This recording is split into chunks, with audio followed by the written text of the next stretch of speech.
ನಿತ್ಯ ಆರತಿ ಏನಿದು ವಿವಾದ? ಮೈಸೂರು ಮಹಾರಾಜರಿಗಿರುವ ನಂಟೇನು? ಟಿಟಿಡಿ ಆಕ್ರೋಶಗೊಂಡಿದ್ದೇಕೆ? ಇಲ್ಲಿದೆ ಕಂಪ್ಲೀಟ್ ಮಾಹಿತಿ. ವಿಶ್ವ ಪ್ರಸಿದ್ಧ ತಿರುಪತಿ ತಿರುಮಲ ಶ್ರೀ ವೆಂಕಟೇಶ್ವರ ಸ್ವಾಮಿ ದೇವಸ್ಥಾನದಲ್ಲಿ ಜರುಗುವ ವಿಶೇಷ ನಿತ್ಯ ಆರತಿ ಸೇವೆಯಲ್ಲಿ ಕರ್ನಾಟಕದ ಸಚಿವರು, ಜನಪ್ರತಿನಿಧಿಗಳು ಹಾಗೂ ಹಿರಿಯ ಅಧಿಕಾರಿಗಳಿಗೆ ವಿಶೇಷ ಅವಕಾಶ ಕಲ್ಪಿಸಬೇಕು ಎಂಬ ಮುಖ್ಯಮಂತ್ರಿ ಡಿಕೆ ಶಿವಕುಮಾರ್ ಅವರ ಪ್ರಸ್ತಾವನೆಗೆ ಈಗ ದೊಡ್ಡ ಮಟ್ಟದ ವಿವಾದಕ್ಕೆ ಕಾರಣವಾಗಿದೆ. ದೇವಾಲಯದ ಶತಮಾನಗಳ ಇತಿಹಾಸವಿರುವ ಧಾರ್ಮಿಕ ಸಂಪ್ರದಾಯಗಳು, ಪದ್ಧತಿಗಳು ಮತ್ತು ಪಾವಿತ್ರತೆಯನ್ನು ಕಾಪಾಡುವುದು ಅತ್ಯಂತ ಅವಶ್ಯಕ ಎಂದು ಹೇಳಿರುವ ತಿರುಮಲ ತಿರುಪತಿ ದೇವಸ್ಥಾನ ಆಡಳಿತ ಮಂಡಳಿಯು ಸಿಎಂ ಡಿಕೆಶಿ ಅವರ ಈ ಕೋರಿಕೆಗೆ ನೇರವಾಗಿಯೇ ಆಕ್ಷೇಪ ವ್ಯಕ್ತಪಡಿಸಿದೆ. ಅಷ್ಟಕ್ಕೂ ಏನಿದು ನಿತ್ಯ ಆರತಿ ವಿವಾದ? ಈ ವಿಶಿಷ್ಟ ಸೇವೆಗೆ ಕರ್ನಾಟಕದ ಜನಪ್ರತಿನಿಧಿಗಳಿಗೆ ಏಕೆ ಅವಕಾಶ ಕೇಳಲಾಗಿತ್ತು? ಮೈಸೂರು ಮಹಾರಾಜಗಿರುವ ನಂಟೇನು? ಟಿಟಿಡಿ ಮಂಡಳಿ ಇದನ್ನ ಬಲವಾಗಿ ವಿರೋಧಿಸುತ್ತಿರುವುದೇಕೆ? ಆರತಿ ಪೂಜೆಯ ಇತಿಹಾಸ ಏನು ಎಂಬುದರ ಸಂಪೂರ್ಣ ಮಾಹಿತಿಯನ್ನ ನಾವೀಗ ತಿಳಿದುಕೊಳ್ಳೋಣ.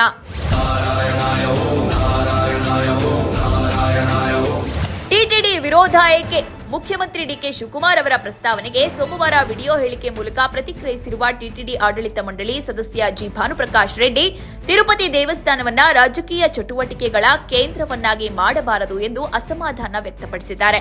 ಅತ್ಯಂತ ಪವಿತ್ರವಾದ ಶ್ರೀ ವೆಂಕಟೇಶ್ವರ ಸ್ವಾಮಿ ಸನ್ನಿಧಿಯಲ್ಲಿ ಶತಮಾನಗಳಿಂದಲೂ ತನ್ನದೇ ಆದ ಧಾರ್ಮಿಕ ಸಂಪ್ರದಾಯಗಳನ್ನು ಕಟ್ಟುನಿಟ್ಟಾಗಿ ಪಾಲಿಸಿಕೊಂಡು ಬರಲಾಗುತ್ತಿದೆ. ಹೀಗಿರುವಾಗ ಯಾವುದೇ ರಾಜಕೀಯ ಅಥವಾ ಆಡಳಿತಾತ್ಮಕ ಪ್ರಸ್ತಾವನೆಗಳ ಆಧಾರದ ಮೇಲೆ ದೇವಾಲಯದ ಪೂಜಾ ಪದ್ಧತಿಗಳಲ್ಲಿ ಏಕಾಏಕಿ ಬದಲಾವಣೆ ಮಾಡುವುದು ಸರಿಯಲ್ಲ ಎಂದು ಆಕ್ಷೇಪಿಸಿರುವ ಅವರು, ಸಿಎಂ ಡಿಕೆ ಶಿವಕುಮಾರ್ ತಮ್ಮ ಹೇಳಿಕೆಯನ್ನು ಕೂಡಲೇ ಹಿಂಪಡೆಯಬೇಕು ಎಂದು ಆಗ್ರಹಿಸಿದ್ದಾರೆ. ತಿರುಮಲದಲ್ಲಿ ಪ್ರತಿದಿನ ಮುಂಜಾನೆ ಗರ್ಭಗುಡಿಯಲ್ಲಿ ನಡೆಯುವ ನಿತ್ಯ ಆರತಿಯು ಅತ್ಯಂತ ಮಹತ್ವದ ಹಾಗೂ ಧಾರ್ಮಿಕವಾಗಿ ವಿಶೇಷ ಪ್ರಾಮುಖ್ಯತೆ ಹೊಂದಿರುವ ಪೂಜೆಯಾಗಿದೆ. ಹಿಂದಿನಿಂದಲೂ ನಡೆದುಕೊಂಡು ಬಂದಿರುವ ಸಂಪ್ರದಾಯದ ಪ್ರಕಾರ ಈ ಪೂಜೆಯಲ್ಲಿ ಪಾಲ್ಗೊಳ್ಳಲು ಕೆಲವು ಗಣ್ಯರಿಗೆ ಮಾತ್ರ ಅವಕಾಶವಿರುತ್ತೆ. ಐತಿಹಾಸಿಕವಾಗಿ ಮಠಾಧೀಶರು, ಪ್ರಧಾನ ಅರ್ಚಕರು, ದೇವಾಲಯದ ಪ್ರಮುಖ ಅಧಿಕಾರಿಗಳು ಹಾಗೂ ಮೈಸೂರು ಮಹಾರಾಜರ ಪ್ರತಿನಿಧಿಗೆ ಮಾತ್ರ ಈ ನಿತ್ಯ ಆರತಿಯಲ್ಲಿ ಭಾಗವಹಿಸುವ ಅವಕಾಶ ಕಲ್ಪಿಸಲಾಗುತ್ತಿದೆ. ಶತಮಾನಗಳ ಈ ವಿಶಿಷ್ಟ ಪರಂಪರೆಯನ್ನ ಕಾಪಾಡುವ ನಿಟ್ಟಿನಲ್ಲಿ ಆರತಿಯಲ್ಲಿ ಪಾಲ್ಗೊಳ್ಳುವವರ ಪಟ್ಟಿಗೆ ಹೊಸಬರನ್ನು ಸೇರಿಸುವ ಅಥವಾ ಬದಲಾಯಿಸುವ ವಿಚಾರದಲ್ಲಿ ಅತ್ಯಂತ ಎಚ್ಚರಿಕೆ ವಹಿಸುವುದು ಅಗತ್ಯ ಎಂದು ಟಿಟಿಡಿ ಸ್ಪಷ್ಟಪಡಿಸಿದೆ. ಸಿಎಂ ಡಿಕೆಶಿ ಪ್ರಸ್ತಾವನೆ ಏನು? ತಿರುಮಲ ವೆಂಕಟೇಶ್ವರ ಸ್ವಾಮಿಯ ದೇವಸ್ಥಾನದಲ್ಲಿ ಜರುಗುವ ಮೊದಲ ಆರತಿ ಸೇವೆಯಲ್ಲಿ ಕರ್ನಾಟಕದ ಜನಪ್ರತಿನಿಧಿಗಳು ಹಾಗೂ ಹಿರಿಯ ಅಧಿಕಾರಿಗಳಿಗೆ ನಿರಂತರವಾಗಿ ಪಾಲ್ಗೊಳ್ಳಲು ಅವಕಾಶ ಕಲ್ಪಿಸಬೇಕು ಎಂಬುದು ಮುಖ್ಯಮಂತ್ರಿ ಡಿಕೆ ಶಿವಕುಮಾರ್ ಅವರ ಮುಖ್ಯ ಉದ್ದೇಶವಾಗಿದೆ. ಕರ್ನಾಟಕದ ಜನಪ್ರತಿನಿಧಿಗಳಿಗೆ ಈ ಪವಿತ್ರ ಧಾರ್ಮಿಕ ಕೈಂಕರ್ಯದಲ್ಲಿ ಸಕ್ರಿಯವಾಗಿ ಭಾಗವಹಿಸುವ ಸೌಭಾಗ್ಯ ಸಿಗಬೇಕು ಎಂಬ ಆಶಯದೊಂದಿಗೆ ಅವರು ಈ ಪ್ರಸ್ತಾವನೆಯನ್ನ ಮುಂದಿಟ್ಟಿದ್ರು. ಆದರೆ ಕನ್ನಡಿಗರಿಗೆ ಮುಕ್ತ ಪ್ರಾತಿನಿಧ್ಯ ನೀಡುವ ಈ ಆಲೋಚನೆಗೆ ತಿರುಮಲ ತಿರುಪತಿ ದೇವಸ್ಥಾನ ತೀವ್ರ ಅಸಮ್ಮತಿಯನ್ನ ವ್ಯಕ್ತಪಡಿಸಿದೆ. ದೇವಾಲಯದ ಪವಿತ್ರ ಧಾರ್ಮಿಕ ಆಚರಣೆಗಳಲ್ಲಿ ಯಾವುದೇ ರೀತಿಯ ರಾಜಕೀಯ ಹಸ್ತಕ್ಷೇಪ ಆಸ್ಪದ ನೀಡಬಾರದು ಎಂದು ಟಿಟಿಡಿ ಟ್ರಸ್ಟ್ ಸದಸ್ಯರು ಖಡಕ್ ಆಗಿ ಪ್ರತಿಪಾದಿಸಿದ್ದಾರೆ. ತಿರುಮಲ ಕ್ಷೇತ್ರವು ಕೇವಲ ಪ್ರವಾಸಿ ತಾಣವಲ್ಲ, ಬದಲಿಗೆ ಇದು ಜಗತ್ತಿನಾದ್ಯಂತ ಇರುವ ಕೋಟ್ಯಂತರ ಭಕ್ತರ ಅಚಲ ನಂಬಿಕೆ ಹಾಗೂ ಶ್ರದ್ಧೆಯ ಕೇಂದ್ರವಾಗಿದೆ. ಈ ಹಿನ್ನೆಲೆಯಲ್ಲಿ ಕರ್ನಾಟಕ ಸರ್ಕಾರದ ಪ್ರಸ್ತಾವನೆಗೆ ಹಾಗೂ ದೇವಸ್ಥಾನದ ಆಡಳಿತ ಮಂಡಳಿಯ ಕಠಿಣ ನಿಲುವಿನ ನಡುವೆ ಭಿನ್ನಾಭಿಪ್ರಾಯಗಳು ಭುಗಿಲೆದ್ದಿವೆ. ಆದಾಗ್ಯೂ ಈ ಪ್ರಸ್ತಾವನೆಗೆ ಸಂಬಂಧಿಸಿದಂತೆ ಇನ್ನೂ ಯಾವುದೇ ಅಂತಿಮ ತೀರ್ಮಾನ ಹೊರಬಿದ್ದಿಲ್ಲವಾದರೂ ಧಾರ್ಮಿಕ ಸಂಪ್ರದಾಯಗಳಿಗೆ ತಮ್ಮ ಮೊದಲ ಆದ್ಯತೆ ಎಂದು ಟಿಟಿಡಿ ಮತ್ತೊಮ್ಮೆ ಸ್ಪಷ್ಟಪಡಿಸಿದೆ. ದೇಶದಲ್ಲೇ ಅತ್ಯಂತ ಪ್ರಸಿದ್ಧ ಹಾಗೂ ಶ್ರೀಮಂತ ಧಾರ್ಮಿಕ ಕ್ಷೇತ್ರಗಳಲ್ಲಿ ಒಂದಾಗಿರುವ ತಿರುಮಲ ಶ್ರೀ ವೆಂಕಟೇಶ್ವರ ಸ್ವಾಮಿ ಸನ್ನಿಧಿಗೆ ಪ್ರತಿ ವರ್ಷ ಕೋಟ್ಯಂತರ ಭಕ್ತರು ಆಗಮಿಸಿ ಆಶೀರ್ವಾದ ಪಡೆಯುತ್ತಾರೆ.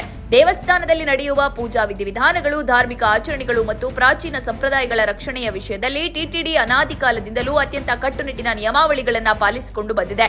ಧಾರ್ಮಿಕ ಆಚರಣೆಗಳ ಪಾವಿತ್ರತೆ ಹಾಗೂ ಸಂಪ್ರದಾಯಗಳನ್ನು ಯಥಾವತ್ತಾಗಿ ಕಾಪಾಡಿಕೊಂಡು ಹೋಗುವುದು ನಮ್ಮ ಪ್ರಮುಖ ಹೊಣೆಗಾರಿಕೆಯಾಗಿದ್ದು, ಇದರಲ್ಲಿ ಯಾವುದೇ ಬದಲಾವಣೆ ಮಾಡುವ ಮುನ್ನ ಧಾರ್ಮಿಕ ಮುಖಂಡರು ಮತ್ತು ತಜ್ಞರ ಸಲಹೆ ಪಡೆಯುವುದು ಅನಿವಾರ್ಯ ಎಂಬುದು ಮಂಡಳಿಯ ವಾದವಾಗಿದೆ. ನಿತ್ಯ ಆರತಿಯ ಮಹತ್ವವೇನು?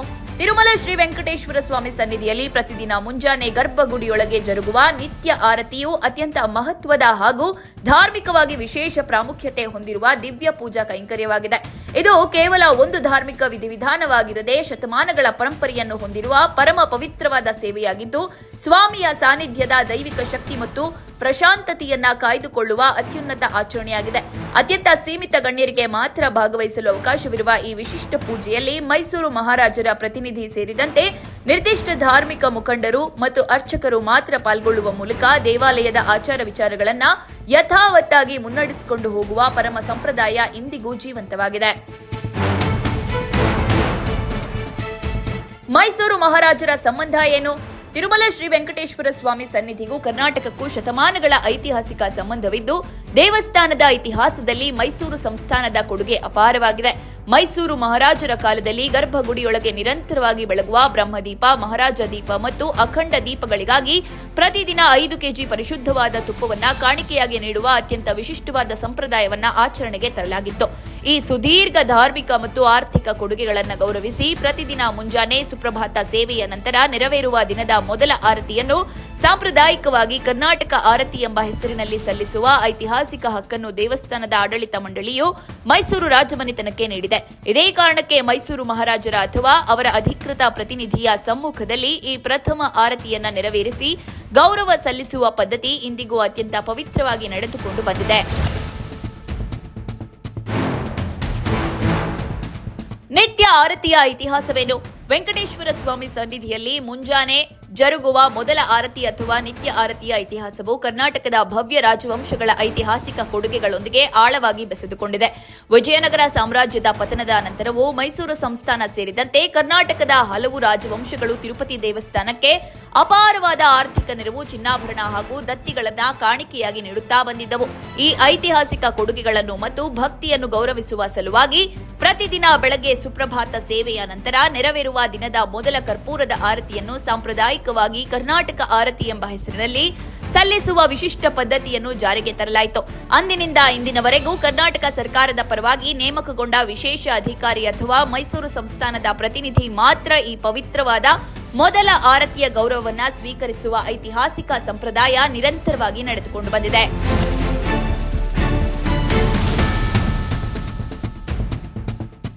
ಕರ್ನಾಟಕ ಟ್ರಸ್ಟ್ ಮಾಜಿ ಮುಖ್ಯಮಂತ್ರಿ ಎಸ್.ಎಂ. ಕೃಷ್ಣ ಅವರ ಅವಧಿಯಲ್ಲಿ ತಿರುಮಲ, ತಿರುಪತಿ ಮತ್ತು ಕರ್ನಾಟಕದ ನಡುವಿನ ಸಾಂಸ್ಕೃತಿಕ ಹಾಗೂ ಧಾರ್ಮಿಕ ನಂಟನ್ನ ಬಲಪಡಿಸಲು ಪ್ರಮುಖ ಬುನಾದಿ ಹಾಕಲಾಗಿತ್ತು.